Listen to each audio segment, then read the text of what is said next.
Welcome to the facility floor. I'm your senior service engineer, and today we're going on a virtual site survey.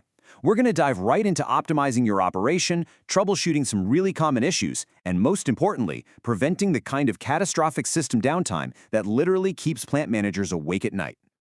All right, so here's our clipboard checklist for today's audit. We'll be surveying startup failures, decoding error codes, and diagnosing low-temp alarms. After that, we'll check our condenser coils and coolant, build out a tiered maintenance schedule, and finally, look at extending your equipment's lifespan. It's a highly structured approach to mastering your process cooling system. Let's get to it. Starting off with Section 1, surveying common startup failures and diagnosing those immediate red flags. Let's figure out why a chiller just straight up refuses to turn on. Before we even think about tearing apart the electrical panels, we absolutely have to rule out incorrect sizing. Listen, both undersized and oversized units create total operational nightmares. If your chiller's undersized, it's just going to struggle to provide enough cooling, leading to inadequate airflow and massive system inefficiencies. But on the flip side, an oversized chiller is going to limit your low-load operation and drastically spike your energy consumption. You really have to match the unit to the facility's actual cooling demands. Okay, so let's say the unit is sized perfectly, but it's still totally dead. Well, check your equipment for these 5 common electrical and control culprits. Honestly, you would be shocked how often it's just a power switch left in the off position after some recent maintenance. Other usual suspects include loose wiring, a blown fuse or a tripped circuit breaker from an electrical overload, maybe some control system issues, or built-in safety controls locking you out entirely because of low refrigerant pressure. So how do we fix it?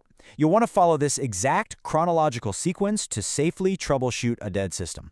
First, inspect and tighten up those electrical connections. Second, check and reset any tripped breakers or blown fuses. Third, actually physically verify that the power switch is flipped to on. Fourth, check the control panel for error codes. And finally, make sure your refrigerant pressure is sitting right in the required range. If you run through all of that and it's still dead, then it's time for a detailed mechanical and electrical inspection.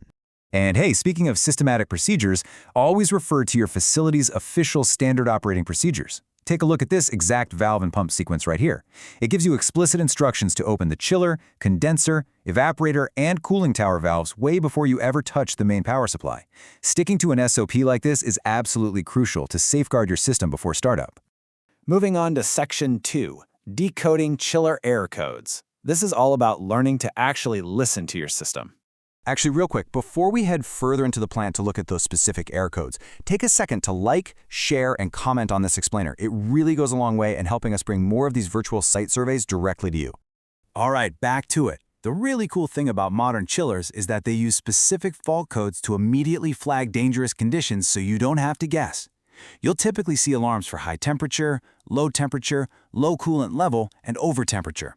These aren't just annoying beeps, they are precise diagnostics. For example, a low coolant level alarm is directly warning you about evaporation or leaks that are actively killing your heat transfer efficiency right then and there. Now for Section 3, diagnosing low-temp alarms. What do we do when your process is overcooled? So, if your process temperature is dropping below your set value, it basically means the chiller is pulling out more heat than your process is actually generating. Most of the time, that's just an insufficient heat load. But it could also mean you've got an improper set point configuration triggering fake alarms, maybe some faulty temperature sensors giving you bad readings, or even an excess of refrigerant that's forcing the system to overcool. To clear that alarm, follow these 4 steps. 1. Increase the heat load or adjust your process. 2. Verify those set points. 3. Inspect and calibrate your sensors. And 4. Check those refrigerant levels. The big takeaway here, if actual freezing happens, you absolutely must turn off the chiller and let the whole thing thaw completely before you even think about hitting the restart button. If you don't, you risk restricted flow or a totally ruptured evaporator. All right, Section 4, condenser coils and coolant checks. This is where we win the heat transfer battle. If you ever wondered why maintenance matters, just look at these numbers. This data shows the effective calcium carbonate scale on your heat transfer efficiency. At 0 inches, obviously, you have 0% loss. But get this, if you let just a 1/16 of an inch of scale accumulate on your tubes, you're destroying over 57% of your heat transfer efficiency, more than half. That forces your equipment to work insanely hard just to achieve baseline cooling, which burns through energy and wears out your components fast. So, aside from keeping those tubes absolutely spotless, you also have to rigorously monitor your coolant. You need to be checking the glycol concentration to prevent freezing, inspecting the whole setup for leaks or evaporation, and ensuring a solid flow rate. Efficient heat exchange needs about 2.5 to 3 gallons per minute per ton. Just to put that into perspective, at 2.5 GPM per ton, you're usually looking at a perfect 10-degree Fahrenheit temperature exchange. Bringing us to Section 5, the tiered maintenance schedule. It's time to shift our mindset from reactive panic to proactive care. Think of this tiered schedule as your ultimate defense mechanism. Every single day, you should be checking for error codes, verifying temps, and feeling for weird vibrations. Then quarterly, you step it up. Clean out those condenser coils and inspect your coolant levels and hoses. Finally, once a year, bring in a professional. Have a certified tech come out, run a compressor oil test, verify the refrigerant charge, and calibrate your safety sensors. Integrating these specific checks into your daily grind is what ensures total system reliability. Just look at this real preventative maintenance document. It details exactly what to look for, like checking the motor-to-pump joint tire coupling tightness every 2 weeks, packing the bearings with grease once a month, and checking power supply terminals. I promise you, having this level of documentation is the difference between a chaotic plant and a highly efficient operation. And finally, Section 6, extending equipment lifespan years. Let's talk about protecting your massive capital investment. So, if you actually follow the rigorous preventative maintenance program we just talked about, a high-quality industrial chiller should give you a lifespan of 15 to 20 years. That is 2 full decades of reliable process cooling. But neglect is expensive.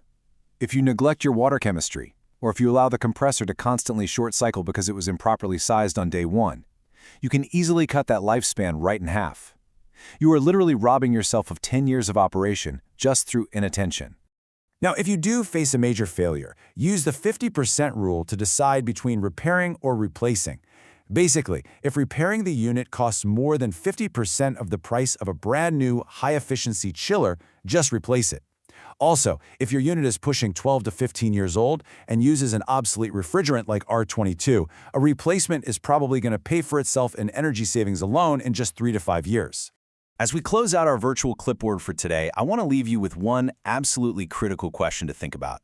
Is your facility genuinely operating on a proactive maintenance schedule, or are you guys just sitting around waiting for the next catastrophic compressor failure to totally shut down your production? I really hope this guide helps operators everywhere avoid that stressful, wildly expensive system downtime.